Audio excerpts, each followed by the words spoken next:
오는 7일과 8일로 예정된 도널드 트럼프 미국 대통령의 한국 방문은 문재인 정부의 외교 정책도 중대 변곡점이 될 전망입니다. 한미 정상회담을 통해 동맹관계 재설정이 어느 정도 마무리되고 한중 정상회담도 시기적으로 맞물려 있기 때문입니다. 왕선택 통일외교 전문기자의 보도입니다. 지난 5월 출범한 문재인 정부의 외교 정책은 이른바 사면 초과 국면에서 시작됐습니다. 김정은의 핵과 미사일 폭주가 이어지면서 남북 관계는 단절됐고 한중 관계는 사드 문제로, 한일 관계는 위안부 문제로 각각 충돌 상황이었습니다. 한미 관계도 도널드 트럼프 행정부 출범 시점에서 관계 재설정을 하지 못한 상태여서 심각한 수준의 의사소통 불편 상황이 발생했습니다. 이런 가운데 트럼프 대통령의 한국 방문은 문재인 정부의 양날의 칼이 될 전망입니다.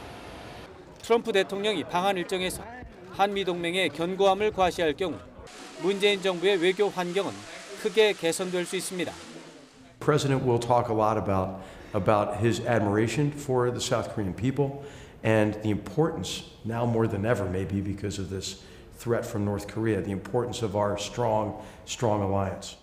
그러나 트럼프 대통령이 문재인 대통령이나 한미 동맹에 부담을 주는 돌출 발언을 던질 경우 북핵 문제와 연계된 안보 불안감이나 이른바 코리아 패싱 논란이 증폭할 가능성을 배제할 수 없습니다. 이에 앞서 또 다른 변수였던 한중 관계는 이미 사드 문제 봉합에 대한 발표가 이뤄지면서 관계 개선 수순이 시작됐습니다.